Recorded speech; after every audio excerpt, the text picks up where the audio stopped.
Halo, pemirsa YouTube channel STAB Kertarajasa. Sore ini kami ada bincang-bincang santai, kemudian kebetulan ada Bante Santacito dan juga Pak Putu.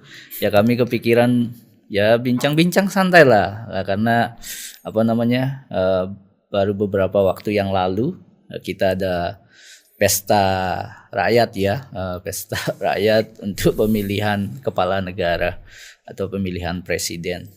Nah ini cukup menggelitik ya, karena di dalam agama Buddha itu jarang sekali ya dibicarakan ya berkenaan dengan seorang pemimpin ya, seorang pemimpin sebuah negara atau bangsa ya, untuk dibicarakan ya, karena para tokoh agama Buddha juga di luar sana kemungkinan jarang sekali ya menyampaikan isu terkait ini, kriteria dari seorang pemimpin negara yang ideal menurut agama Buddha. Nah Bante, saya mau bertanya Bante, kami ini mau bertanya, kalau dalam agama Buddha itu apakah ada ya Bante kriteria dari pemimpin sebuah negara atau bangsa yang ideal menurut agama Buddha itu seperti apa Bante?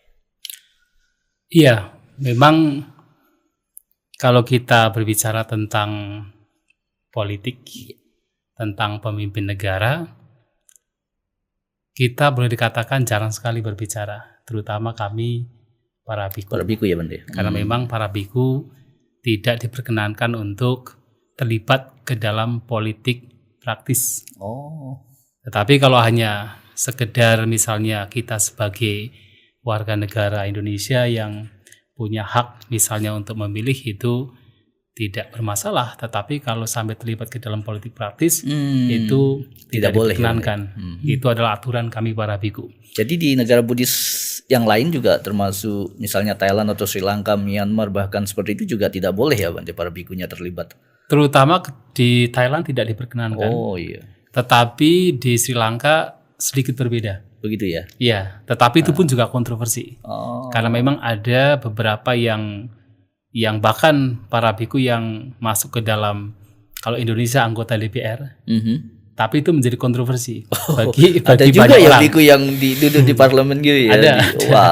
Ada, tetapi itu kontroversi karena memang secara aturan kami para biku tidak diperbolehkan. Itulah kenapa kita bisa menemukan kalau di media sosial kenapa para biku tidak berbincang tentang politik ya. Tetapi kalau hanya sekedar misalnya berbincang tentang pemerintah dalam artian seperti misalnya dulu Sang Buddha, kadang-kadang ada raja, bangsawan, menteri yang datang ke beliau. Kalau kita baca atau lihat di suta-suta itu, Sang Buddha itu juga banyak momen atau waktu ketika berinteraksi dengan para raja Bante. Betul, bertemu dengan para raja dan memberikan wejangan juga. Iya, nasihat seperti kepada para itu, bangsawan. Nah itu tidak masalah. Itu artinya kan ada yang datang ingin mendapatkan nasihat dari beliau atau para biku, ya tentu mendapatkan nasihat.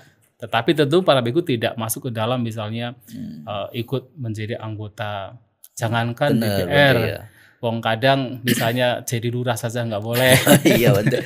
Ya makanya ini menarik sebetulnya Bante, supaya kita munculkan ke permukaan, supaya barangkali umat Buddha di luar sana bisa setidaknya mengetahui, memahami kriteria dari pemimpin dalam agama Buddha. Dan juga penting Bante, nasihat-nasihat yang pernah disampaikan Sang Buddha itu mungkin juga sedikit bisa kita munculkan ke permukaan, supaya banyak orang tahu nasihat dari Sang Buddha kepada para raja itu Bante, pada zaman dulu itu. Salah satu bisa kita temukan, sebenarnya banyak khotbah dari Sang Buddha yang berbicara tentang kriteria seorang pemimpin atau seorang raja kalau zaman dahulu. Yang salah satunya itu ada dalam Aganya Sutta. Aganya Sutta ya Bante? Ya, dalam Aganya Sutta itu sebenarnya itu boleh dikatakan kalau dalam Buddhis adalah awal mula bagaimana pemimpin itu mulai muncul. Ternyata ada juga ada. Ya Bante. Nah di sana dikatakan bahwa seorang pemimpin pada waktu itu memang ada masalah dari sebuah kelompok masyarakat. Kemudian karena mulai ada semacam kriminalitas, kemudian masyarakat memilih ada tidak seseorang yang paling layak, paling pantas untuk menjadi seorang pemimpin.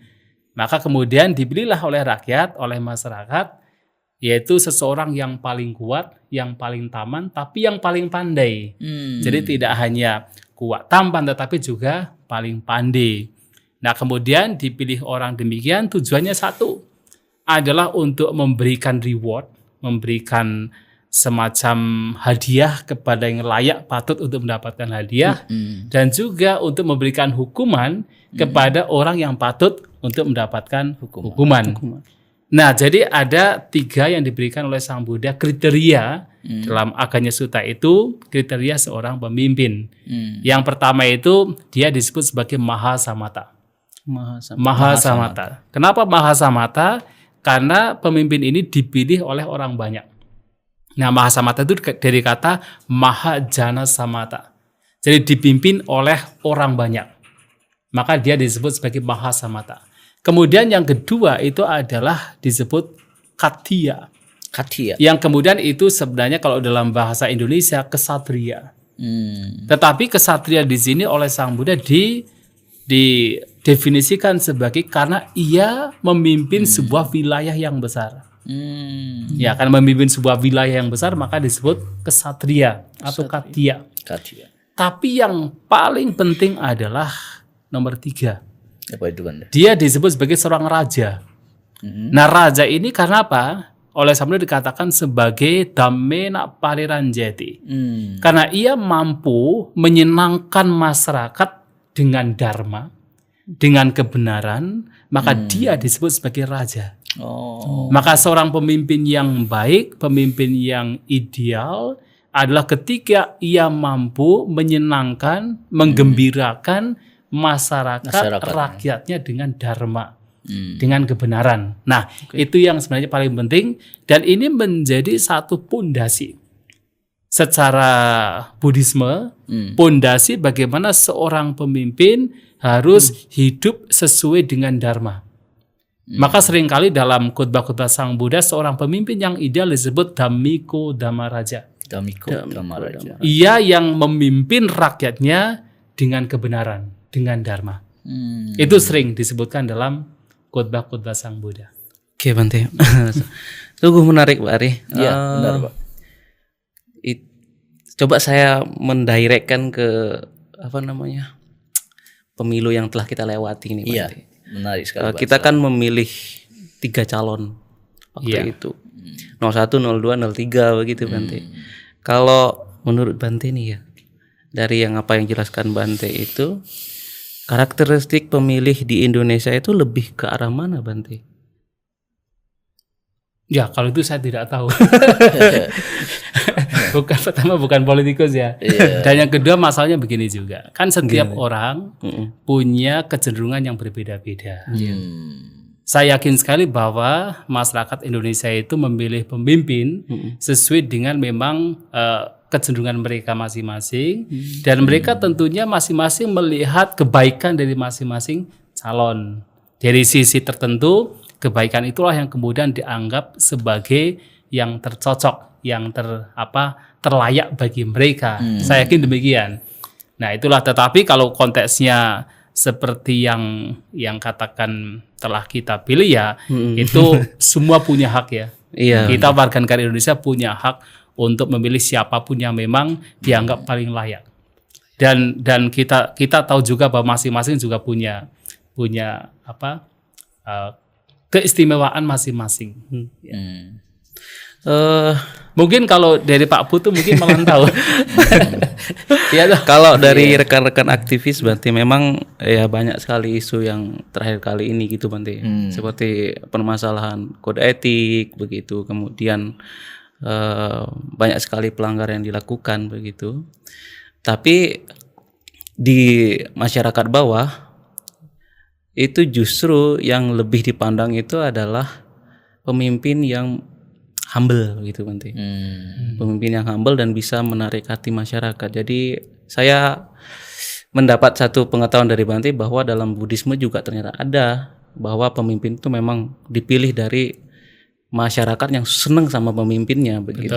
Ya, oleh karena itu ya faktor yang sekarang quick count-nya menang gitu, Bante, karena faktor dari masyarakatnya senang. Tetapi dari itu masyarakat. Tapi di kalangan aktivis begitu, yang dikatakan kalangan elit begitu, justru itu menjadi kontradiktif begitu Bante. Nah ini yang menjadi pertarungan gimana nih sebenarnya. Ini memilih pemimpin yang seperti apa. Yang makanya kalau saya sendiri Bante ketika memilih ini bingung nih. Pilih 01, 02, 03 karena seperti yang dikatakan Bante punya kekurangan, punya kelebihan masing-masing. Tetapi ya apa? Ya tetap pilihan kita semua ya Pak Ari. Gitu Pak ya. Apalagi untuk menentukan kriteria pemimpin itu kan memang sangat sulit juga ya. Betul. Dan apalagi kalau kita melihat masyarakat kita di Indonesia kan beragam ya. Kemudian dari berbagai suku ya, agama dan sebagainya. Maka ya sebetulnya kita kembalikan ke individu masing-masing, dari hati nurani masing-masing individu, mereka mau memilih pemimpin yang seperti apa gitu.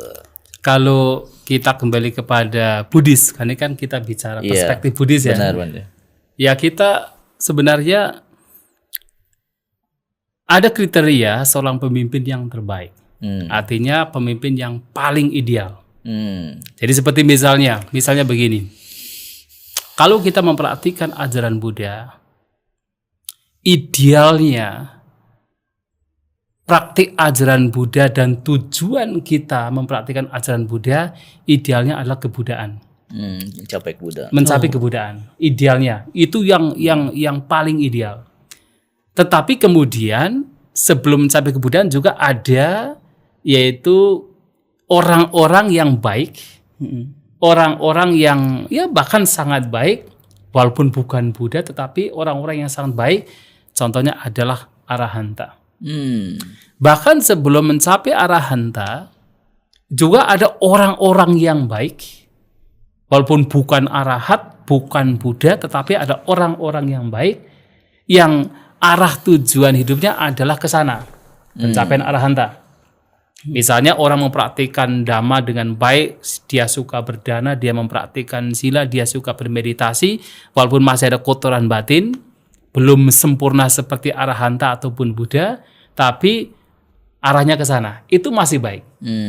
Nah sekarang kalau dalam Buddhis, untuk menjadi seorang pemimpin yang ideal, itu tidak lain harus, kalau memang yang paling ideal adalah seorang pemimpin yang disebut sebagai Cakkawati. Atau Cakrawarti. Atau Universal Monarch. Atau pemimpin dunia.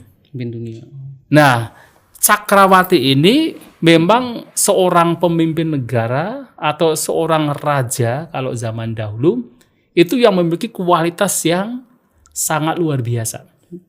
Salah satu yang ia miliki adalah disebut dasa raja dhamma. Nah 10 kriteria seorang raja, seorang pemimpin, 10 kriteria. Nah kalau memiliki 10 ini semuanya dimiliki, itulah pemimpin yang ideal. Tetapi kan paling tidak kan bagaimana beberapa itu ada kan di sana kan? Ya di sana ada. Jadi seperti misalnya seorang pemimpin harus suka berdana. Dana. Jadi salah satu kualitasnya adalah ia suka berbagi, suka berdana. Kalau konteksnya di pemerintahan masa kini itu suka berdana itu apakah masuk dalam kondisi misalnya suka memberi bantuan, bansos gitu ya? Berdana itu ya tentu begini. Kita juga harus melihat dari kasus lain. Misalnya apa? Ada khutbah yang diberikan oleh Sang Buddha kepada Kuttadanta. Kuttadanta ya. Ingat kan? Kuttadanta. Benar. Ternyata seorang pemimpin yang baik adalah seorang pemimpin yang mampu mengatasi kriminalitas. Dan untuk mengatasi kriminalitas adalah pemimpin tersebut harus bisa memberikan pekerjaan kepada rakyatnya. Itu berdana. Berdana juga ya konteksnya. Jadi kepada petani memberikan bibit. Kalau zaman sekarang pupuk contohnya. Kepada pedagang bisa memberikan modal. Contohnya misalnya ada UKM misalnya. UMKM. Ya UMKM gitu kan ya. Ya. Itu. Kemudian kepada pejabat atau yang bekerja di pemerintahan, mungkin kalau sekarang kan ada PNS, ASN gitu kan. Itu diberikan gaji yang cukup. Nah, jadi bagaimana pemimpin ini bisa memberikan pekerjaan kepada rakyatnya, dan ketika rakyatnya itu punya pekerjaan yang baik, tekun dengan pekerjaannya, mendapatkan hasil dari pekerjaannya, apa yang terjadi? Mereka tidak berpikir untuk memberontak. Apalagi ketika tidak berpikir untuk memberontak, ya kriminalitas juga akan semakin berkurang. Jadi sebetulnya korupsi bisa bisa kurangi dengan seperti itu. Ketika pemimpin yang suka memberi seperti itu. Iya, memberi itu tidak harus memberi makanan jadi. Ibaratnya kalau kita bicara kita terhadap orang lain kan, mana lebih baik memberikan umpan atau kail? Tentu untuk beberapa orang memang sangat membutuhkan harus diberi umpan, ya kan? Karena kan memang membutuhkan sekali. Sesuai dengan kebutuhan. Sesuai dengan kebutuhan. Tetapi kepada mereka yang memang sebenarnya umpan sudah tidak dibutuhkan, butuhnya kail dibutuhkan. Makanya kan seperti seorang pemimpin, bahkan dalam khotbah-khotbah Sang Buddha itu juga disampaikan, seorang raja juga memang salah satunya dalam banyak kisahnya, kisah Jataka. Ketika Sang Buddha itu masih sebagai seorang bodhisattva, salah satu yang beliau lakukan ketika menjadi raja adalah selalu membangun danasala. Membangun danasala. Jadi tempat-tempat di mana mereka orang-orang yang membutuhkan seperti pengemis, gelandangan, traveler yang ingin mendapatkan katakan mungkin makanan, minuman, itu bisa ke danasala atau hall atau gedung atau bangunan untuk mendapatkan makanan. Nah, jadi kepada mereka yang membutuhkan harus diberi makanan, tetapi kepada rakyat secara keseluruhan ya harus diberi pekerjaan. Makanan tidak cukup, makanan sekali makan habis. Ya kan? Betul. Tetapi ketika diberi pekerjaan yang layak, yaitu akan bertahan, bahkan bisa berkembang, bisa menghidupi tidak hanya diri sendiri, anak, istri, keluarga. Maka berdana di sini konteksnya banyak, tidak hanya sekedar memberi makanan, tetapi termasuk memberi pekerjaan. Ini satu ya. Baru satu ya. Yang lain misalnya, jadi kalau kita bicara dasar utama ya, yang kedua itu adalah sila, kemoralan. Jadi pemimpin harus punya kemoralan. Sila ini. Harus punya kemoralan. Kalau secara Buddhis malahan 5 sila harus dipraktikkan dengan ini ya.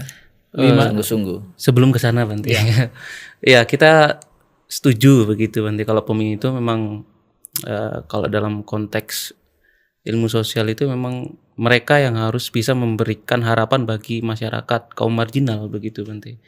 Oleh karena itu ya seperti saya juga pernah berpikir bahwa Kutta Danta Sutta bukan hanya untuk sutta dalam konteks pengorbanan gitu. Tidak, justru itu ternyata pemimpin di sana. Cerita panjangnya itu bagaimana seorang pemimpin bisa membawa rakyatnya ke dalam kesejahteraan, kemakmuran, pengurangan kriminalitas. Banyak sekali yang dalam cerita itu banyak sekali ternyata dalam konteks kehidupan yang lampau itu juga bisa diselaraskan dengan kehidupan sekarang begitu. Betul. Jadi memang kaum pemimpin harus dermawan. Tapi yang saya pertanyakan Bante ini adalah banyak di antara kita, bukan hanya di pemimpin di luar Buddhis gitu, di Buddhis pun banyak sekali gitu. Pemimpin yang dipilih mereka yang kaya gitu Bante. Sebenarnya menurut Bante gitu Bante. Sebenarnya pemimpin apakah dia kaya atau tidak bukan masalah. Yang menjadi masalah adalah dia punya integritas atau tidak. Punya kejujuran atau tidak. Maka di dalam dasar Raja Dhamma selain suka berdana ada satu lagi, ajawa. Ajawa itu adalah orang yang lurus, orang yang jujur, orang yang punya integritas. Jadi bukan masalah apakah dia itu punya kekayaan atau tidak punya kekayaan. Tapi ketika selama dia itu punya integritas, punya kejujuran, dia memang betul-betul memimpin masyarakat atau kelompok orang atau memimpin negara, memang dengan tujuan untuk mensejahterakan, memakmurkan masyarakatnya, bukan untuk kepentingan dirinya sendiri. Dia betul-betul punya integritas, dia jujur, tidak korupsi, itulah yang dibutuhkan. Jadi bukan kaya dan miskinnya. Kalaupun dia miskin, dia punya integritas sangat bagus. Dia kaya punya integritas bagus lagi. Kekayaannya bisa didanakan. Kan begitu ya. Jadi lebih bagus lagi kan. Dia sudah punya integritas, kaya lagi bisa didanakan kan. Itu lebih bagus ya. Tapi gitu ya Bante ya, apa namanya? Efek dari kekuasaan itu luar biasa. Nah itulah makanya ini menarik. Ini Pak Ari mengatakan Pak Putu mengatakan demikian, menarik sekali. Karena ada satu khotbah juga. Itu nah ini tadi kan ditanyakan mengenai raja pada zaman Sang Buddha ya. Iya benar. Itu ada raja namanya Raja Kosala. Raja Kosala. Pasenadi Kosala. Dia menguasai sebuah wilayah negara yang besar disebut Kosala. Seringkali Raja Pasenadi ini bertemu dengan Sang Buddha. Jadi curhat juga. Curhat kemudian meminta wejangan. Nah, salah satu curhatnya adalah dia datang kepada Sang Buddha dan menyampaikan, Bante, saya itu, ini satu kali, saya itu heran ini dengan para menteri saya. Mereka itu demi kekayaan, demi nafsu indrawi, itu rela berbohong. Di pengadilan, dikatakan di pengadilan itu rela berbohong. Jadi yang benar itu disalahkan, yang salah dibenarkan. Itu satu kesempatan. Kesempatan yang lain, Bante, itu curhat lagi. Saya tuh heran dengan orang-orang ini. Ini para menteri ini sudah kaya. Sudah mendapatkan banyak kesenangan indrawi. Tetapi saya tidak melihat ada menteri yang betul-betul setelah kaya, setelah punya kekuasaan, itu tidak dimabukkan, tidak terlena oleh kekuasaan. Kebanyakan dari mereka itu dimabukkan oleh kekuasaan. Dan tidak hanya dimabukkan oleh kekuasaan, mereka cenderung menekan orang lain. Itu disampaikan oleh Raja Pasenadi kepada Sang Buddha. Kepada Sang Buddha. Nah, Sang Buddha mengatakan, memang benar. memang benar demikian. Tapi ingat, Sang Buddha menyampaikan, tapi ingat, orang yang sudah mendapatkan kekayaan, kekuasaan, kemudian dimabukkan oleh kekuasaannya, dimabukkan oleh kesenangan indera, menekan yang lain, dia itu seperti ikan. Dia sudah pergi terlalu jauh, yang kemudian terperangkap oleh jaring. Dia tidak bisa lepas. Artinya kalau orang-orang demikian tidak segera sadar, dia akan terus dikuasai oleh keinginan pribadinya, kemudian tidak akan bisa lepas dari itu. Makanya kita bisa melihat yang melakukan tindakan kejahatan itu bukan karena dia itu tidak punya uang. Bahkan sudah punya uang pun bisa melakukan tindakan kejahatan. Korupsi misalnya begitu kan. Padahal kalau dipikir-pikir, apa yang dia peroleh, apa yang dia miliki, 7 turunan tidak akan habis. Tapi kenapa terus terseret oleh tindakan yang sebenarnya tidak sesuai dengan dharma? Seperti bribing misalnya, korupsi. Itu karena apa? Karena sudah pergi terlalu jauh. Seperti ikan terperangkap ke jaring dan sulit untuk bisa lepas dari jaring tersebut. Itu bahayanya. Itu disampaikan Sang Buddha. Meskipun mereka hidup di negara yang agamis. Ya itu karena masalahnya bukan agama, bukan agama lagi ya, pikirannya kan, pikiran yang terkendali, punya integritas atau tidak, punya kejujuran atau tidak kan, itu yang menjadi masalah. Iya. Menarik. Sebelum kita lanjutkan, Bante, kriteria dari pemimpin sesuai dengan dasar Raja Dhamma itu kita sapa dulu. Ini baru 2 loh ya. Oh iya, baru 2 ya. Masih 8. Ya, kita sapa dulu ini pemirsa atau yang sedang menyaksikan live YouTube STAB Kertarajasa. Jika ada pertanyaan, Anda bisa menanyakan dengan ketikkan di kolom chat sehingga nanti kami bisa diskusikan di sini. Kita sampaikan langsung kepada Bante Santacito. Ya, menarik sekali ya Bante, dari beberapa kriteria atau 10 tadi ya, 2 sudah Bante jelaskan. Apalagi Bante kriteria dari seorang pemimpin negara yang kedua itu sila ya. Ya, praktek sila ya. Ya, maksudnya ini jadi ketiga. Karena tadi kan yang kedua ajawa ya. Ya, punya integritas, punya kejujuran gitu kan. Nah, berarti yang ketiga, walaupun random ya kita bicara. Ya, random aja nggak apa-apa. Ya, itu yang ketiga jadinya sila. Sila. Praktek kemoralan.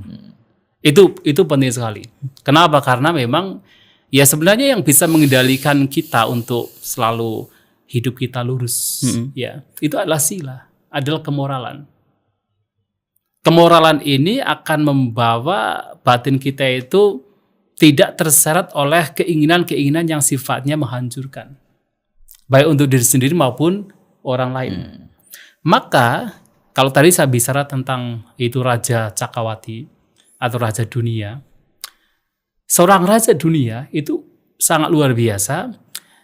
Dia ini selalu mengajarkan rakyatnya, termasuk raja-raja kecil di bawah kekuasaannya untuk mempraktikkan 5 sila.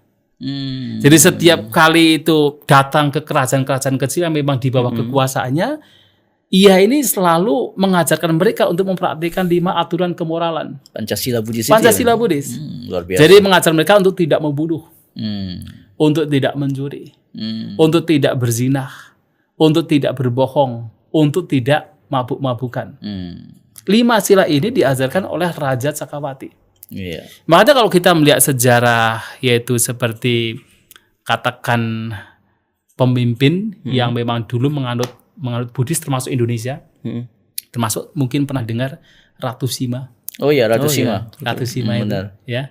Ratu Sima itu adalah seorang pemimpin Buddhis, raja Buddhis pada zaman dahulu di Jawa, yang dia itu betul-betul mempraktikkan salah satunya adalah praktek sila. Yang tidak membiarkan masyarakatnya, rakyatnya untuk mengambil apa yang tidak diberikan salah satunya. Bahkan dikatakan ketika anaknya sendiri, anaknya itu pangeran, mengambil sesuatu, padahal dia pun mengambil bukan sebenarnya bukan untuk mencuri, karena ada uang atau apa itu jatuh dan dia ambil, ketahuan, bahkan tangannya itu dipotong. Tapi itu cerita demikian untuk mengindikasikan bahwa memang raja yang memang punya integritas, punya keyakinan terhadap yaitu ajaran Buddha, salah satunya adalah mempraktikkan sila dengan baik. Dan itu dilakukan oleh Raja Asoka. Iya, Ingat kan? Raja Asoka. Raja Asoka ini kan dulu sebelum dia kenal ajaran Buddha kan untuk menguasai, kalau kita boleh mengatakan India, itu kan membunuh banyak orang. Benar. Membunuh dalam artian ya tentaranya, prajuritnya membunuh kan. Ya dengan perang lah. Dengan perang gitu kan. Termasuk salah satunya adalah ketika menjajah negara Kalingga. Kan itu puluhan ribu orang kan menjadi korban gara-gara untuk menguasai Kalingga. Tapi waktu itu ketika Raja Asoka memang melakukan peperangan ya untuk memperoleh kekuasaannya, waktu itu dia belum beragama Buddha kan. Waktu itu belum beragama Buddha, makanya kan belum tahu tentang kan ini karakteristik dari pemimpin yang ideal. Betul. Itulah makanya kemudian ketika selesai perang kemudian ia ketemu dengan seorang samanera sebenarnya. Ya, seorang samanera yang samanera ini adalah sebenarnya keponakannya. Keponakannya sendiri gitu kan. Nah, kemudian mendapatkan katakan keteduhan batin karena melihat samanera ini, akhirnya dia itu menjadi Buddhis, kemudian bertemu dengan seorang biku, Moggaliputadisa. Nah, akhirnya mendapatkan banyak wejangan dari Bhante Moggaliputadisa, dan beliau kemudian betul-betul punya keyakinan terhadap ajaran Buddha, dan salah satunya mengajak rakyatnya untuk menghindari pembunuhan. Itu Raja Asoka. Ya. Gini Bhante, saya membaca salah satu buku yang menurut saya itu sangat menarik dan jarang dibahas di komunitas kita sendiri, Bhante. Tentang Buddhisme militan. Mungkin Bhante sudah pernah baca tentang hal itu, bagaimana banyak pemimpin ya dalam konteks ini ya biksu begitu di 3 negara Buddhis, Sri Lanka, Myanmar dan Thailand. Itu beberapa biksunya itu melakukan kekerasan begitu kan gitu. Dan dalam buku tersebut menggali, mengeksplorasi bagaimana biku-biku ini berperan dalam kekerasan, kemudian ya belum sampai tindakan seperti terorisme, belum begitu, tapi radikal sekali dalam speech-nya. Jadi head speech itu terlontar, misalnya seperti Asin Wiratu dari Myanmar, kemudian Sri Lanka itu ada Bante Ananda Ananda Thero apa siapa begitu Bante. Jadi dalam buku itu mengungkapkan semua bagaimana termasuk raja-raja Buddhis yang mengindahkan ajaran Buddhisme untuk melakukan perang begitu. Di sana dikatakan bahwa ajaran Buddhis itu bisa digunakan untuk motivasi seorang raja untuk berperang begitu kan. Dan dengan gampangnya kalau misalnya dalam buku tersebut mengatakan dengan gampangnya bahwa karma itu akan dijadikan sebagai landasan untuk memaafkan begitu. Perilaku raja. Itu salah memahami. Mungkin masih bisa menginterpretasikan. Itu tentu salah memahami. Karena apa? Ajaran Buddha yang dari Sang Buddha sendiri, yang sekarang tertuang dalam Tipitaka, 3 hal itu menjadi prinsip. Tidak melakukan apapun kejahatan. Apapun kejahatan. Jangan lakukan. Apalagi yang sifatnya membunuh. Membunuh makhluk itu udah itu Sang Buddha dengan jelas dalam khutbah-khutbah beliau. Contohnya dalam salah satu syair beliau. Dia menyampaikan sabe tasanti dandasa. Sabe sang jiwitang piang. Pada dasarnya semua makhluk gemetar akan hukuman. Dengan kata lain gemetar akan penderitaan. Sabe sang jiwitang piang. Pada dasarnya semua makhluk mencintai hidupnya. Atanang upamangkatwa. Nak haneya nak gataye. Setelah mengumpamakan dirinya persis sama seperti makhluk lain yang cinta hidupnya, yang tidak mau menderita, maka janganlah melukai, apalagi membunuh. Itu Sang Buddha menyampaikan demikian di banyak kesempatan. Melukai, membunuh itu salah satu hal yang sangat dihindari, sangat dilarang oleh Sang Buddha. Sehingga ketika kemudian orang dengan berbagai alasannya menyampaikan, apa karma dijadikan sebagai alasan untuk memaafkan, tidak bisa. Nah itu penting. Tidak bisa, justru karena karma inilah, Sang Buddha menyampaikan, karena ada hukum karma inilah, maka seseorang harus menghindari kejahatan. Iya. Karena ada karma. Justru kalau tidak ada karma itu yang bahaya. Orang bisa melakukan apapun kejahatan yang dia inginkan. Justru karena adanya karma, hukum sebab akibat, maka seseorang harus menghindari kejahatan kalau ingin bahagia. Iya. Tidak bisa ditebus. Tidak bisa perbuatan ditebus. jahat yang sudah dilakukan hanya dengan karma, enggak malah. Justru karma itu yang membawa kita itu untuk terkendali. Karena tidak bisa ditebus. Kita telah melakukan kejahatan, akan mendapatkan penderitaan. Konsekuensinya, menderita. Kita tidak bisa kemudian menebusnya dengan misalnya praktek uposata misalnya. Puasa Buddhis ya gitu misalnya. Nggak bisa. Kebaikan yang kita lakukan membawa kepada kebahagiaan. Tapi kejahatan yang kita lakukan membawa kepada penderitaan. Maka tidak melakukan apapun kejahatan.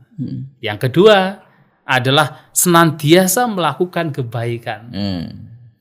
Nah, jadi alih-alih misalnya membunuh, justru kita apa? Menolong yang lain. Maka prinsip ajaran Buddha adalah bahu jana hitaya, bahu jana sukaya, bahu jana ataya, lokanu kampia, sababutanu kampi. Artinya bahwa seseorang harus apa? Harus hidup demi kebahagiaan, kesejahteraan, manfaat banyak orang. Atas dasar kasih sayang, memberikan kasih sayang kepada semua makhluk. Maka bagaimana kemudian ada alasan tertentu yang digunakan membenarkan bahwa ajaran Buddha mengajarkan kekerasan. Sedangkan kita itu selalu mengajarkan avihingsa, tanpa kekerasan. Iya. Itu salah satu yang sangat diajarkan Sang Buddha. Maka kalau kemudian ada yang mengatakan demikian, itu salah memahami.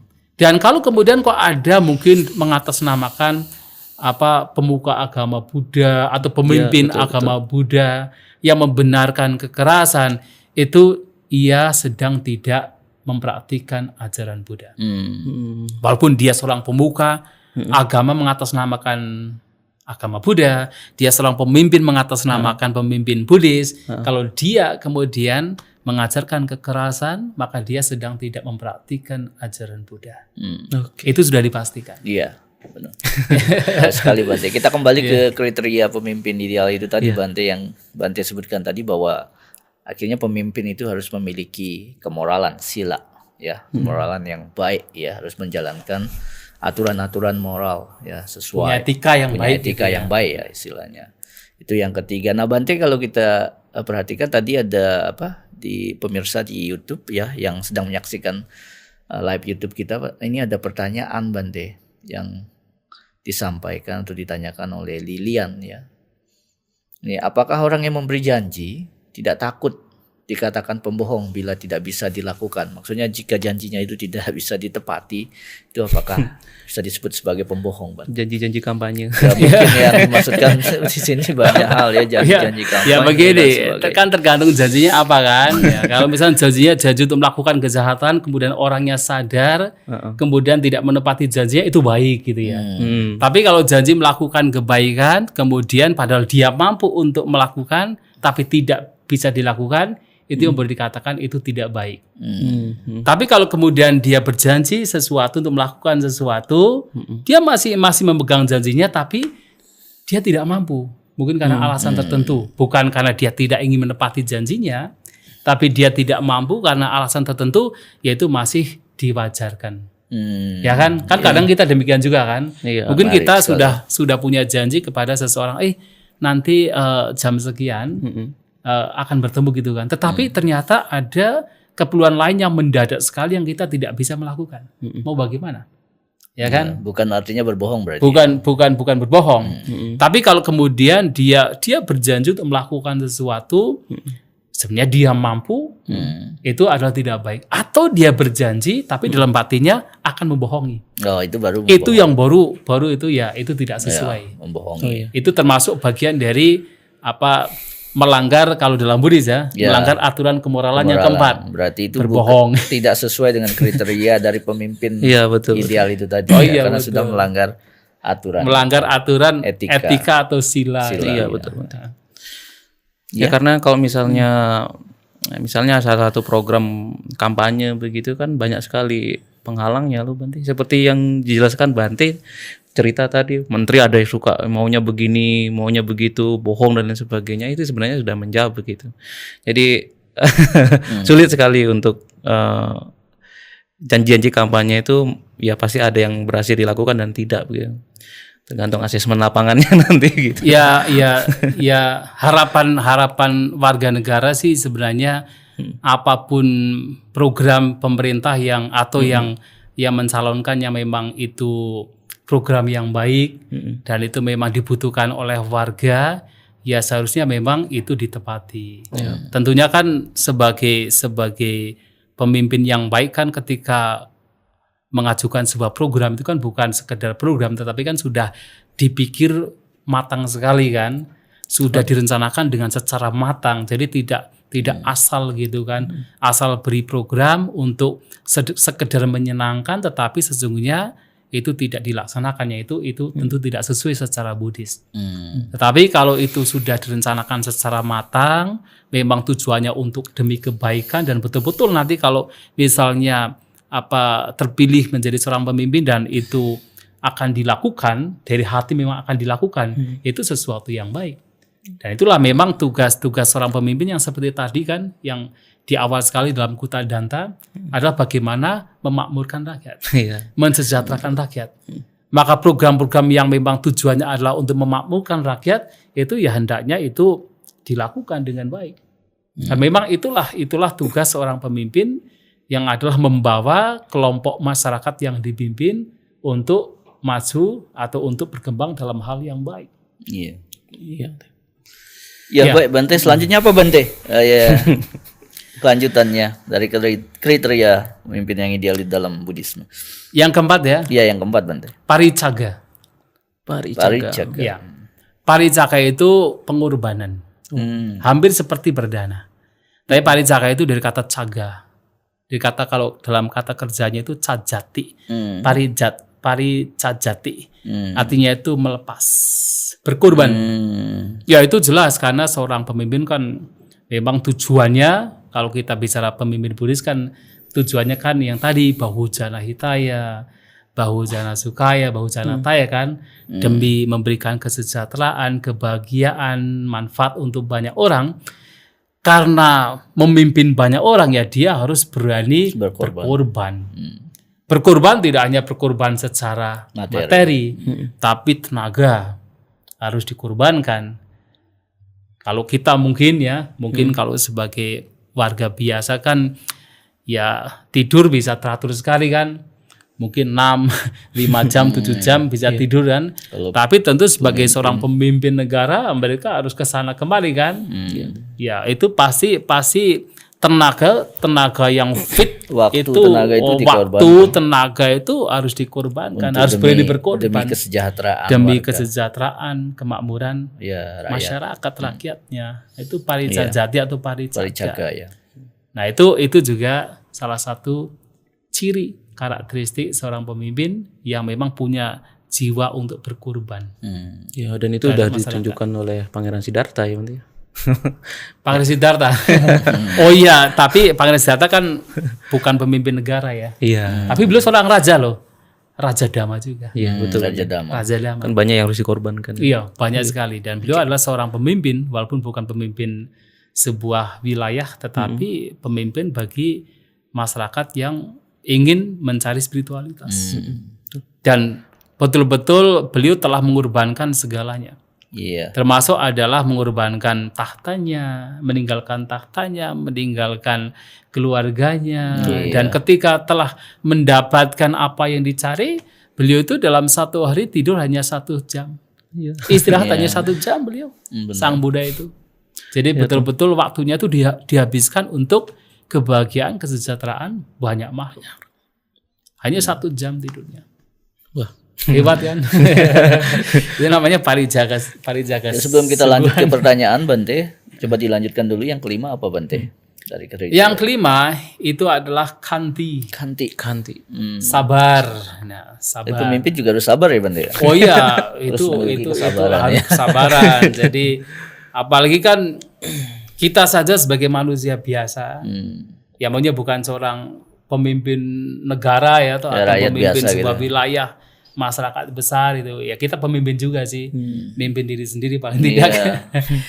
Kita harus punya kesabaran karena kita menghadapi fluktuasi dunia, fluktuasi kondisi yang selalu berubah-ubah.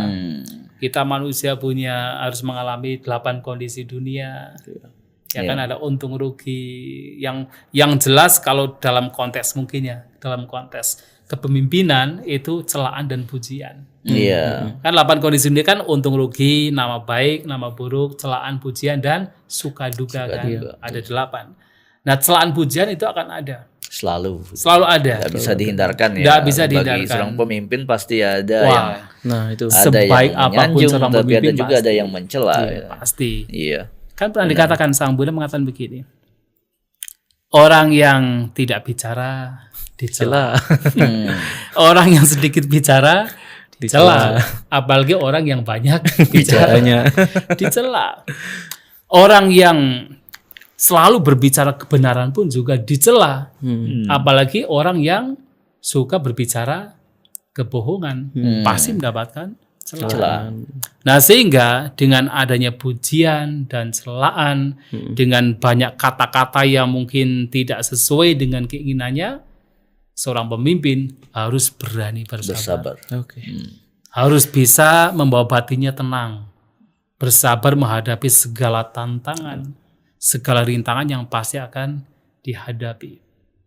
Itu salah satu kriteria seorang pemimpin, punya kesabaran. Atau disebut sebagai kanti. Menarik sekali. Baik, jadi para sahabat yang menyaksikan live YouTube kami pada sore hari ini, sebelum nanti kami akan menyampaikan pertanyaan Anda kepada Bante, kami juga ingatkan bahwa dari tadi ya uraian yang disampaikan Bante yang terakhir itu adalah kesabaran. Jadi seorang pemimpin seyogyanya memiliki kesabaran ya untuk memimpin ya, apalagi kalau pemimpin dari suatu negara, supaya benar-benar memiliki kesabaran yang luar biasa mestinya ya. Itu demi kesejahteraan tentu untuk kesejahteraan rakyatnya. Ya Pak Putu silakan kita lanjutkan, itu ada pertanyaan mungkin bisa kita. Oke. Pertanyaan dari Bu Serli atau Bapak Bu Serli. Seril. Oke, Bu Seril. Namun daya Bante, bagaimana kalau janji sebenarnya di luar kemampuan APBN, akhirnya rakyat juga jadi korban dengan inflasi yang tinggi dan pajak dinaikkan begitu Bante. Ya itulah, makanya kan sebenarnya seorang pemimpin yang cerdas gitu, kalau kita bilang cerdas ya, itu kan harus punya perencanaan yang memang matang gitu kan. Dari awal harus punya perencanaan yang matang. Perencanaan yang memang betul-betul sudah di-riset sedemikian rupa sehingga tidak mengorbankan hal-hal lain. Tidak mengorbankan kemakmuran rakyat gitu kan. Ya sehingga itulah kalau kemudian sesuatu tidak direncanakan secara matang bisa juga kemudian nanti dikorbankan adalah rakyat. Makanya salah satu makanya kan tadi saya bilang juga ketika kita bicara Aganya Sutta itu, itu siapa yang dipilih menjadi seorang pemimpin? Kan dia yang paling pintar, paling tampan, paling tampan, paling kuat, tapi juga paling cerdas. Yang paling cerdas. Nah, orang yang cerdas itu adalah orang yang bijaksana, yang dia itu tidak hanya berpikir hari ini, tapi juga berpikir ke depannya. Dia mampu memetakan kira-kira kalau ini dilakukan ke depannya bisa tidak terrealisasi tidak. Apakah kemudian ini tidak terrealisasi atau ini terrealisasi? Ketika ini dilakukan ke depannya akan mengorbankan kemakmuran rakyat atau tidak? Itu kan juga tentunya seorang pemimpin yang memang cerdas pasti sudah berpikir demikian kan? Iya. Kecuali namanya kehidupan kan juga ya tadi saya bilang fluktuasi gitu kan. Betul. Apa yang direncanakan yang sudah matang sekali bisa saja barangkali ada sesuatu yang terjadi tiba-tiba itu bisa menghambat. Ya contohnya misalnya barangkali ya seperti kemarin kita mungkin negara punya perencanaan yang sudah matang sekali. Sebut kan? saja Bante. Tiba-tiba COVID. Ya, food estate, COVID. Ya tiba-tiba COVID kan. COVID, nah itu. Kalau yang lainnya mungkin masih bisa oke lah. Tapi kalau COVID itu kan itu tidak bisa. Ya, benar-benar. Atau misalnya sudah punya perencanaan yang begitu matang, tiba-tiba berbagai negara mengalami peperangan gitu kan. Itu kan efeknya juga atau dampaknya juga ke negara-negara lain kan. Betul. Itu nggak bisa dihindari. Tetapi untuk hal-hal yang sebenarnya tidak ada masalah yang sifatnya itu di luar dugaan, seharusnya sih sudah direncanakan secara matang. Harusnya demikian. Saya yakin demikian. Kita bukan orang politik, tetapi kan kita bisa berpikir pasti akan demikian. Iya, pasti Bante. Kalau janji kampanye itu dari perspektif saya sih Bante gitu hanya sekedar untuk retorika belaka sih sebenarnya. Tapi pada kenyataan bagaimana nantinya sesuai dengan kondisional sebenarnya begitu sih. Ya itu tidak tahu juga sih ya. Betul. Kalau saya no comment kalau untuk. Ya gitu sih saya lihat begitu. Ya banyak yang dimanipulatif, banyak yang datanya nggak dipaparkan dengan baik begitu sih penting. Nah jadi kita harus pintar-pintar untuk jangan sampai secara emosional terayu oleh janji-janji kampanye begitu. Ya itu sih mungkin masing-masing ya. Iya, kita berpikir positif saja lah. Maksudnya positif artinya ya mudah-mudahan apa yang baik itu bisa terrealisasi. Apa yang sudah dijanjikan memang demi kemakmuran rakyat yaitu bisa terrealisasi. Itu kan harapannya. Ya kalau ya kita sebagai saya walaupun sebagai yang berjiwa tapi kan harapannya juga harapan yang baik kan. Ya harapan yang baik dari siapapun yang menjadi pemimpin gitu kan. Iya Bante, by the way ngomong-ngomong ya kalau sebagai seorang biku misalnya yang berjubah seperti Bante ini, apakah bisa untuk menyalurkan suaranya Bante untuk memberikan hak pilihnya kepada salah satu calon itu Bante untuk pemilihan presiden begitu misalnya kalau di Indonesia seperti itu Bante, apakah bisa Bante, boleh Bang atau diperkenankan secara aturannya Bante? Iya.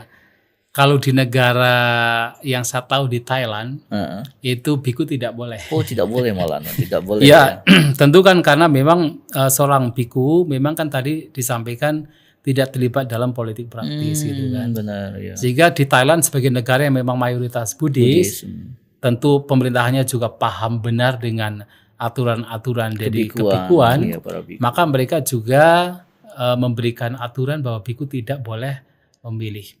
Dan juga sebenarnya ada bahayanya juga kalau di negara dengan mayoritas Buddhis.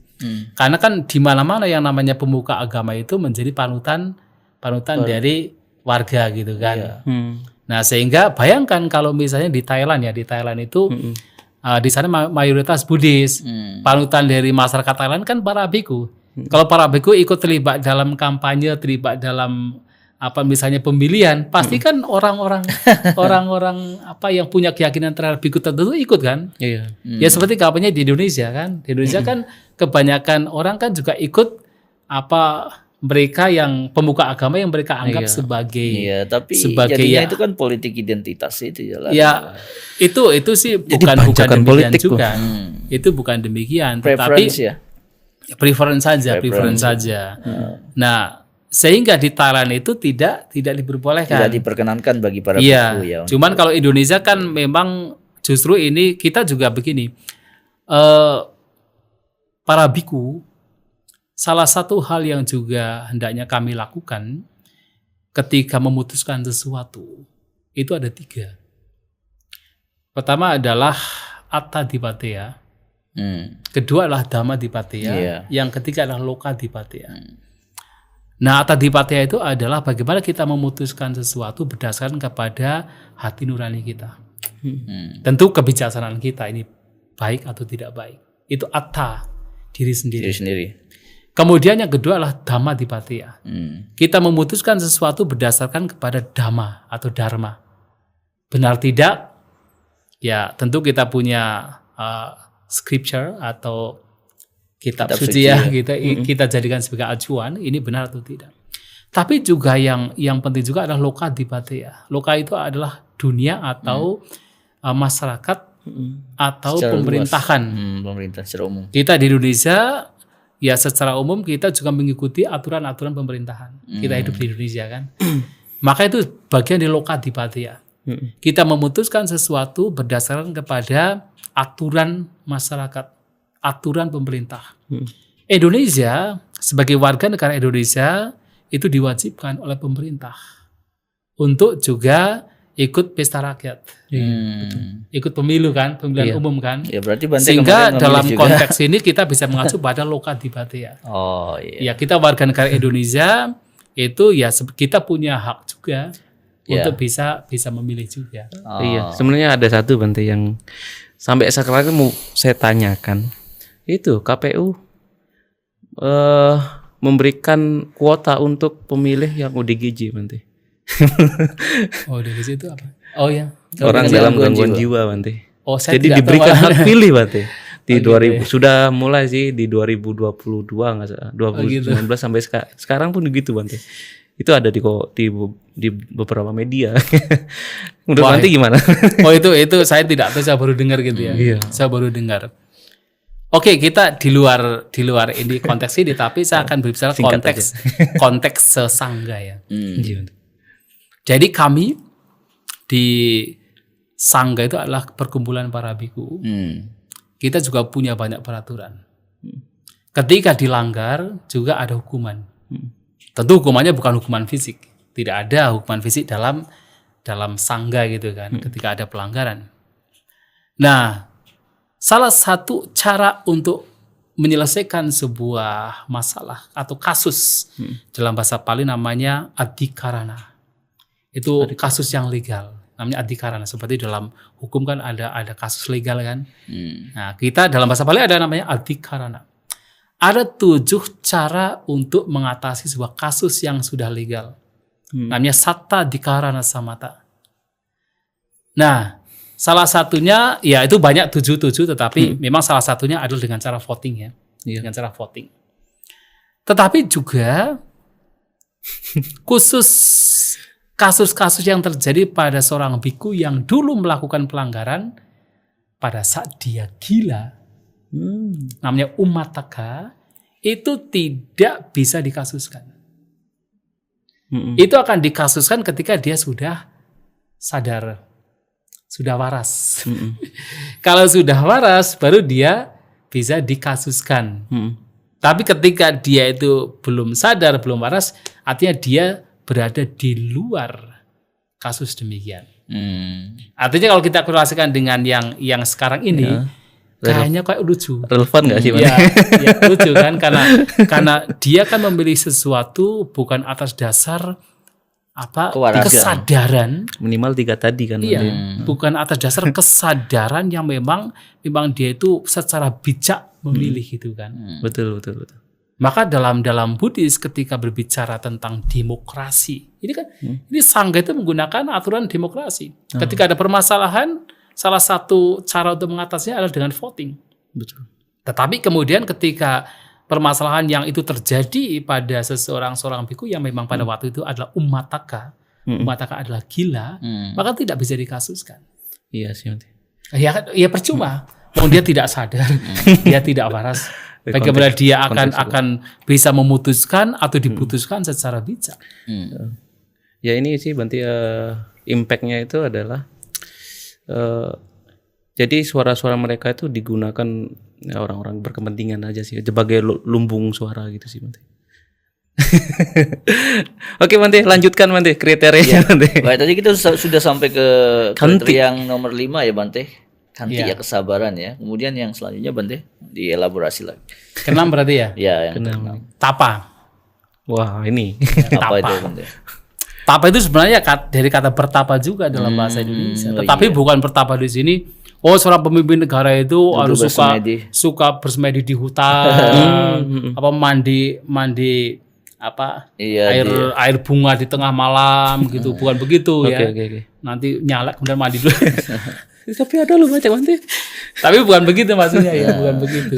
Maksudnya adalah tapa di sini adalah bahwa seorang pemimpin itu harus sederhana. Harus mengacu kepada kesederhanaan Bante. Kesederhanaan. Jadi menekankan kesederhanaan. Dia memang berani berpuasa. Kalau orang Jawa bilang prihatin gitu kan. Tapi lebih dari itu adalah dia itu orangnya lebih menekankan kesederhanaan. Itu penting sekali. Kenapa? Ini tidak hanya untuk kebaikan dia sendiri.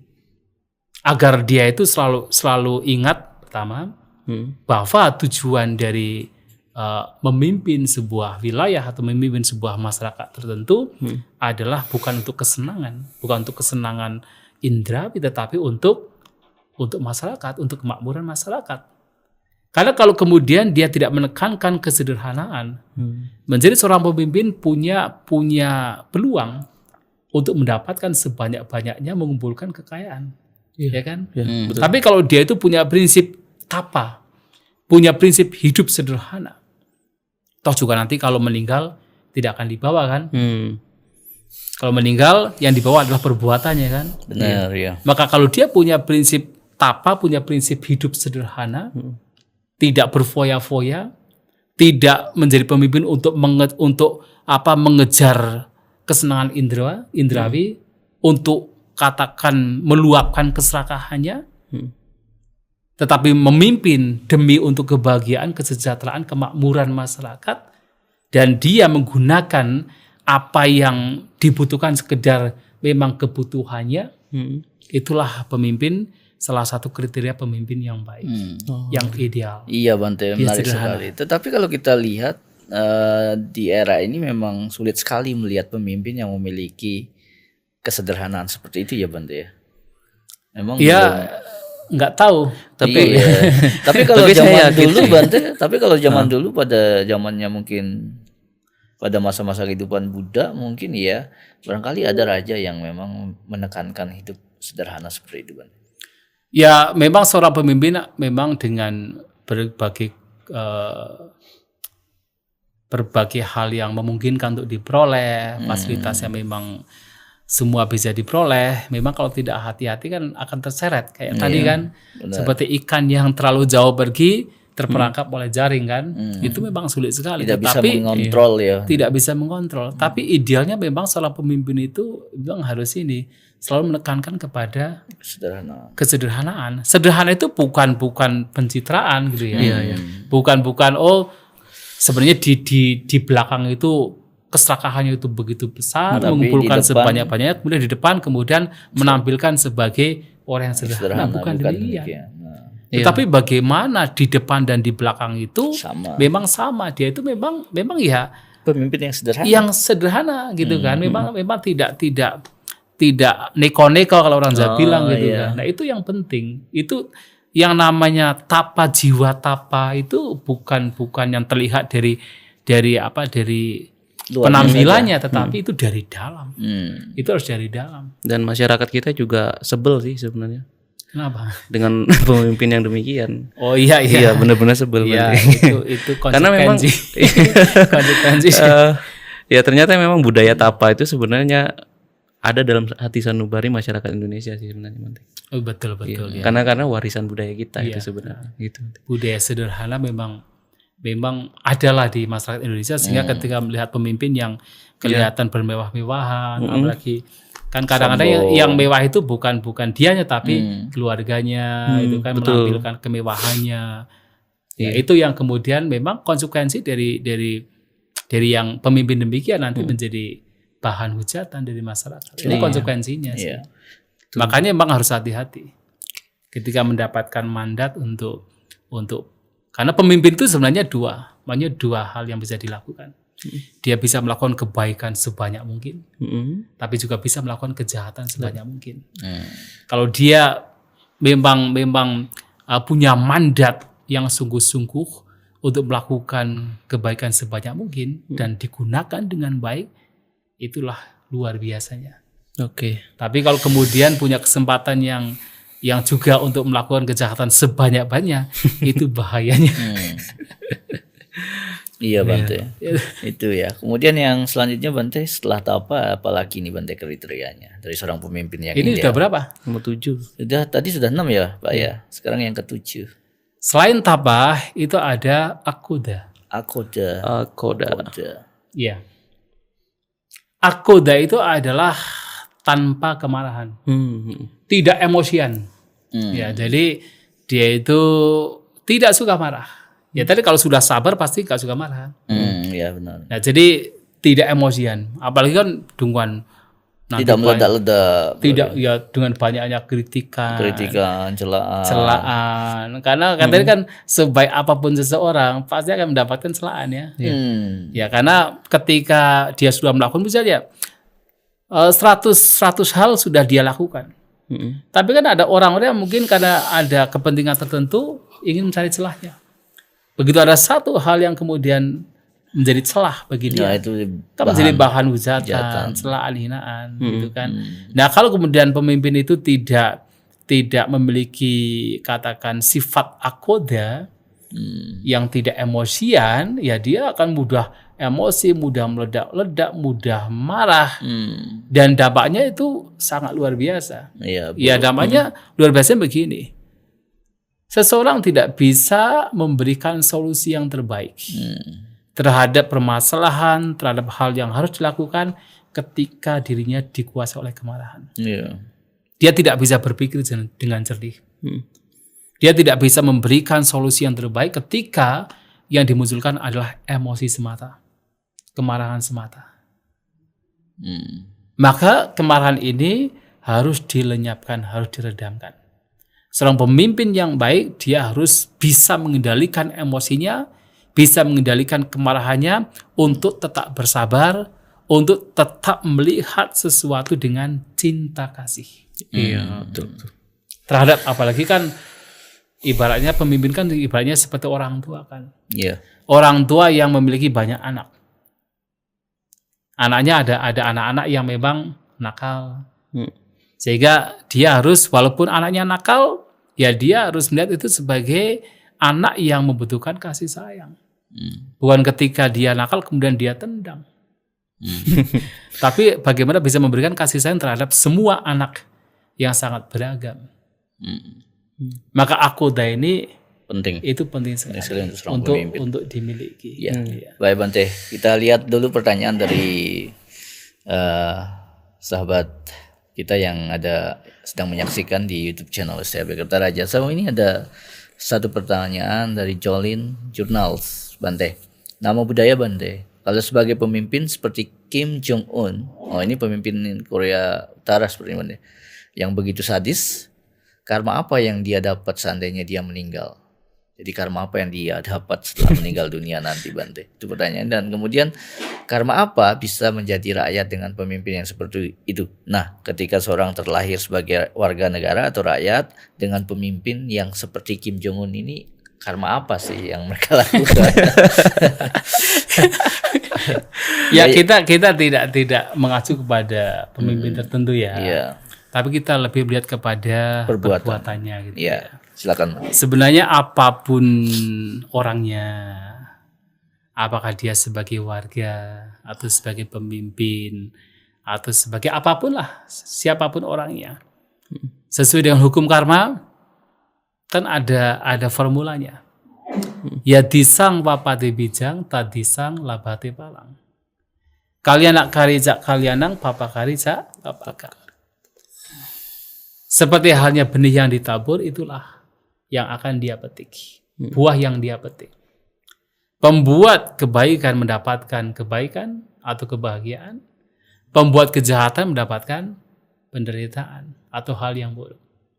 Artinya siapapun orangnya, apakah dia seorang pemimpin, seorang warga biasa atau siapapun orangnya, ketika dia melakukan kejahatan, apapun kejahatan yang dilakukan, apakah dia membunuh, apakah dia melukai, apakah dia korupsi, apakah dia berbohong. Nah, apapun kejahatannya tentu akan membawa dampak atau buah yang tidak baik. Penderitaan.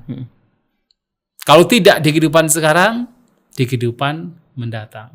Itu pasti demikian. Lantas bagaimana seorang pemimpin kok bisa melakukan karma apa? Tadi kan ada pertanyaan. Karma apa yang membuat seorang pemimpin bisa melakukan hal demikian? Sebenarnya itu karma sekarang. Perbuatan sekarang itu bukan disebabkan karena perbuatan yang lampau. Benar. Perbuatan yang sekarang adalah perbuatan sekarang. Nah, bahkan kalau kita boleh mengatakan, seseorang bisa terlahir sebagai seorang pemimpin, itu karena karma baik. Karma baik. Tapi kemudian dia melakukan berbagai macam kejahatan, itu perbuatan sekarang. Yang itu akan mengakibatkan dia mendapatkan penderitaan. Pertanyaannya adalah kenapa dia melakukan kejahatan? Kan begitu.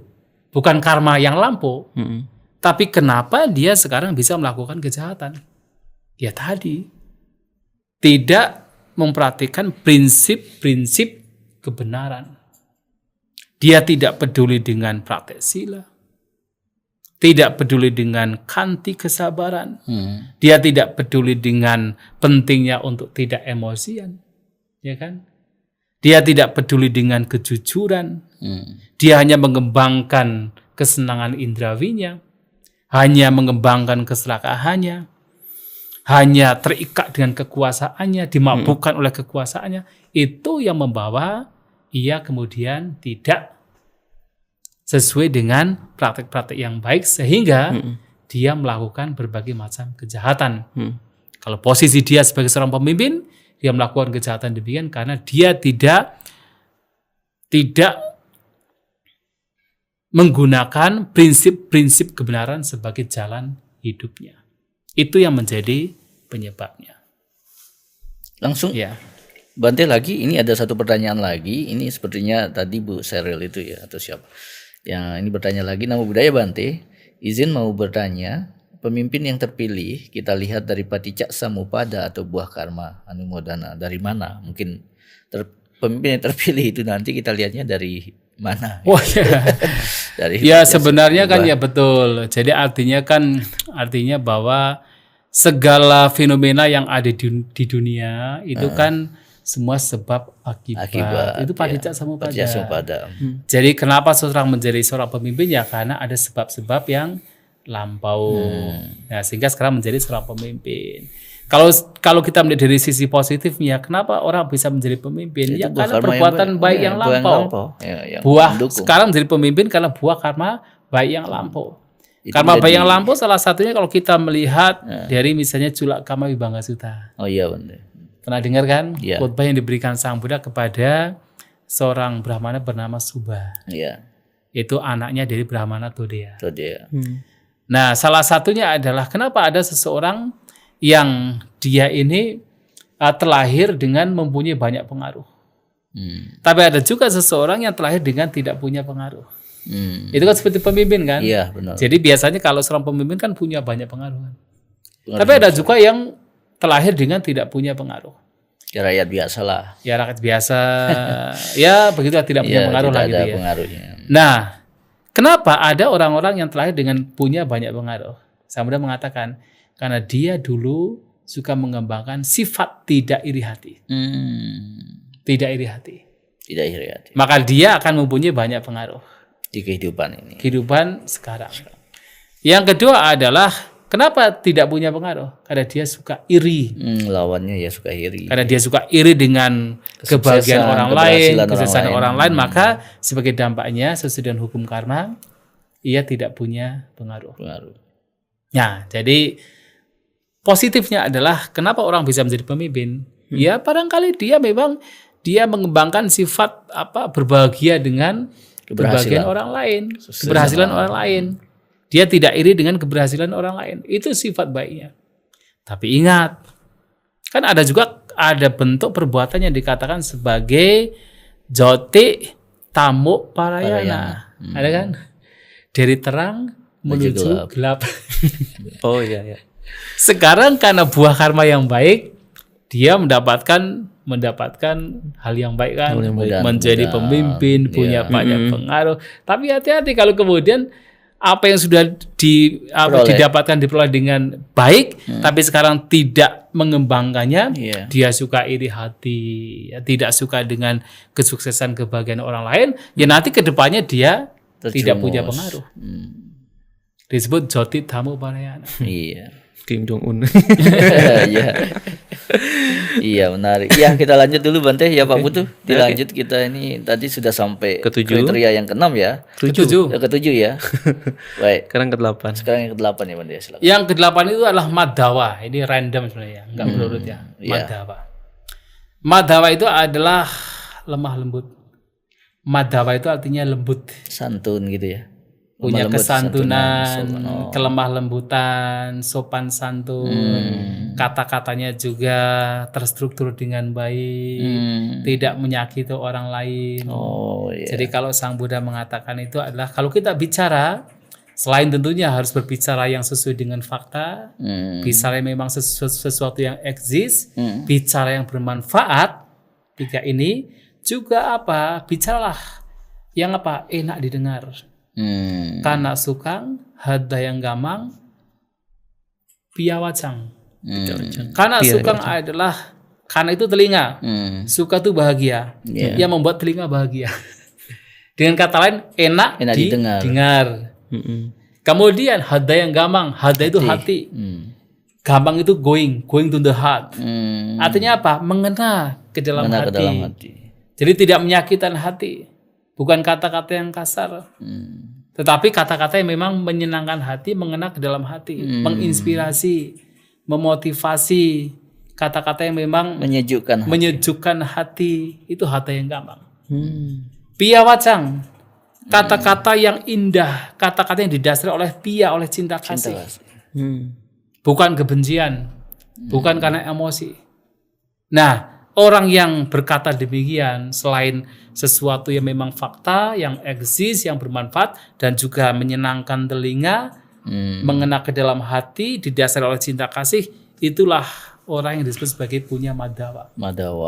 Tentu itu baru kata-kata. Baru kata-kata. Perbuatan jasmani juga kan baru kata-kata. Iya. Perbuatan jasmani yang lemah lembut kan apa? Sopan. Ya, sopan santun. Punya tata krama. Menghormati yang tua. Ya, jadi ini juga kesopan santunan, kelemah lembutan dari perilaku, dari perbuatan jasmani itu juga bagian dari madhawa. Ya, tidak sombong, tidak arogan terhadap orang tua, terhadap mereka yang memang punya kapabilitas, tidak merendahkan, tidak menjelekkan.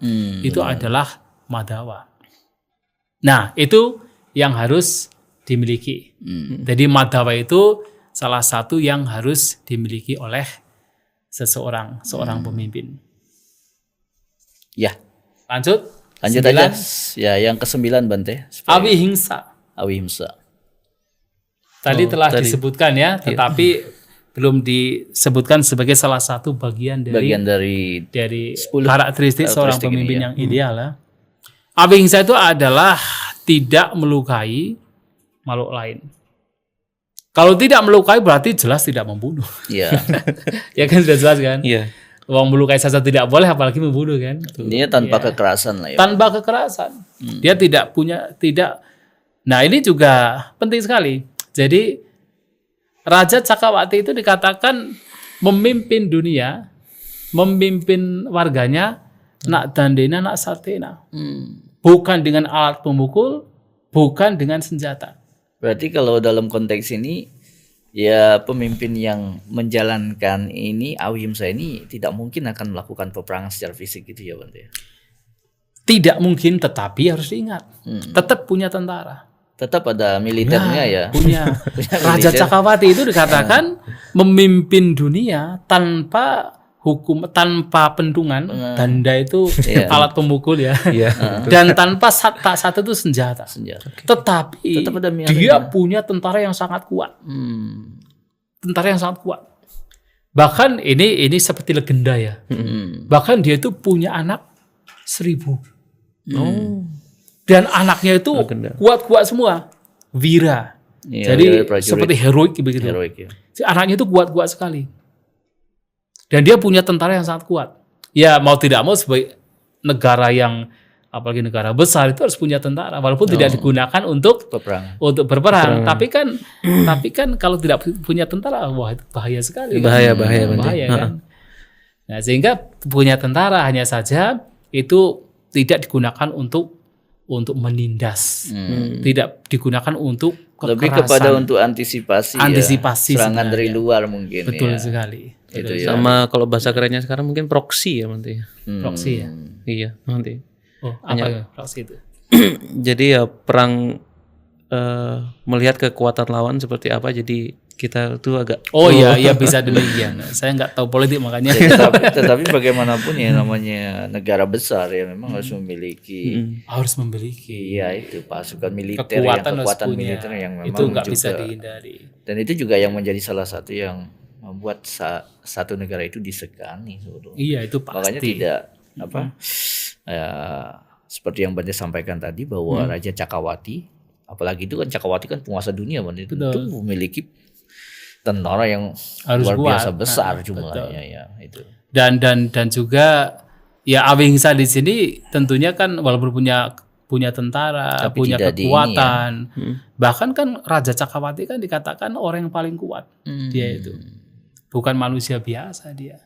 Dia manusia tetapi di atas superhuman lah ya. Superhuman mungkin ya, boleh dibilang sebagai superhuman yang ya memang superhuman ya memang cocok memang menjadi seorang pemimpin mestinya kan orang yang dia manusia di atas rata-rata. Makanya. Dan dia orang yang kuat sekali. Dia punya 32 tanda loh, Mahapurisa ya. Tapi yang menjadi pertanyaan mungkin gini Bante.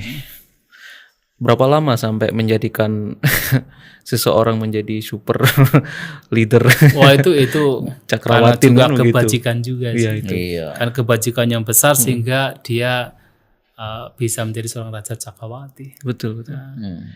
Dan kebajikan dia itu yang juga membawa dia punya kecenderungan untuk melakukan yang terbaik. Itu juga luar biasanya. Asoka juga katanya dijuluki Cakrawarti juga ya. Dijuluki tetapi sebenarnya kan belum betul-betul Cakrawati yang sepenuhnya seperti Cakrawati yang dimaksudkan dalam itu ya. Di Pitaka gitu. Tapi ya sudah, Asoka juga luar biasa ya cara memimpinnya ya setelah luar biasa. Jadi Buddhis juga. Tapi yang juga penting juga adalah walaupun seseorang itu sebagai raja dunia, dia juga tidak bisa bekerja sendiri.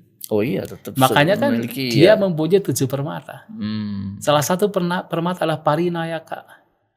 Parinayaka itu seperti menteri utama. Ya menteri ya Mungkin kalau ya zaman sekarang mungkin seknek mungkin ya. Iya. Sekretaris negara. Oh iya benar. Iya, seperti itu. Dan parinayaka di sini harus orang yang bijak, harus orang yang cerdas loh. Karena kalau tidak bijak, tidak cerdas juga berbahaya. Iya. Oh iya. Karena dia bisa dia yang memberikan nasihat kepada raja ini, Cakrawati ini. Iya, kalau konteks sekarang kan juga misalnya menteri utamanya tidak bijak kan bahaya juga. Iya betul. Itu kan. Nah, sehingga dia tidak bisa pemimpin sendiri juga walaupun dia sudah punya kapabilitas. Tetap ada kayak semacam kabinetnya lah ya. Iya. Maka menteri-menteri juga memiliki dan pemimpin menterinya disebut parinayaka. Dan parinayaka itu didefinisikan oleh Sang Buddha itu sebagai orang yang sangat cerdas, sangat bijak. Yang akan memberikan nasihat-nasihat yang penting terhadap Raja Cakrawati, terhadap pemimpin negara tersebut. Itu juga penting juga di sini. Iya. Baik, jadi yang nomor 9 ya itu tadi Bante ya. Awihimsa ya, awihimsa tanpa kekerasan. Jadi pemimpin tidak melakukan kekerasan. Iya. Ya, itu. Kemudian yang terakhir Bante. Terakhir itu awirodana. Awirodana. Iya, awirodana itu sebenarnya seperti tanpa berbenturan. Wirodana itu berbenturan. Rodana itu berbenturan. Awirodana itu tanpa berbenturan. Tetapi kemudian diterjemahkan sebagai seseorang yang melihat semua rakyatnya atau ini kan pemimpin itu secara adil. Jadi dengan masyarakatnya itu memang melihatnya itu sepadan gitu loh. Oh iya. Nah, jadi tidak membeda-bedakan. Tidak diskriminatif lah. Tidak diskriminatif. Ini penting sekali. Kan sebagai seorang pemimpin memiliki warga yang berbeda-beda kan. Keyakinannya berbeda, sukunya berbeda, budayanya berbeda, bahasanya berbeda. Beragam lah ya kayak beragam sekali. Bayangkan kalau kemudian misalnya seorang pemimpin kalau dalam konteks sekarang itu punya politik identitas. Itu kan bahaya kan. Jadi apa yang dia yakini itu yang kemudian dia sokong terus. Yang tidak diyakini dia tindas. Berarti kalau di itu helikopter view nanti. Nah itu jadi melihat semuanya kan. Ya, melihat semuanya sebagai warga yang membutuhkan perlindungan. Yang sama lah. Nah awirodana itu demikian. Jadi melihat semua warganya, semua rakyatnya sebagai dengan keadilan. Tidak membeda-bedakan. Apakah dia agamanya A atau B, punya bahasa yang berbeda, suku yang berbeda, tetapi dia melihatnya itu sebagai warga yang membutuhkan perlindungan. Nah itu juga kalau kita bicara Buddhis kan juga begitu kan. Sang Buddha tidak pernah membeda-bedakan seseorang dari sukunya, dari kepercayaannya, dari kastanya kan. Tetapi Sang Buddha melihat semua makhluk mencintai hidupnya.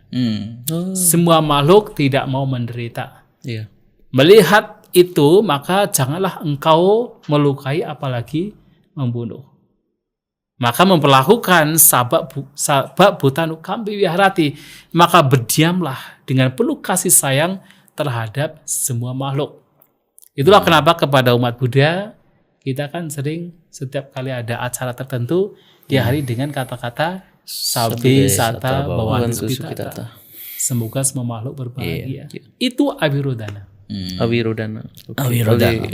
Tanpa diskriminasi, tidak membeda-bedakan. Jadi berlaku adil. Seorang pemimpin harus berlaku adil kepada seluruh warga negaranya. Itu. Ya, baik. Terima kasih Bante sudah menjelaskan tentang kriteria pemimpin negara yang ideal dalam agama Buddha atau Buddhisme.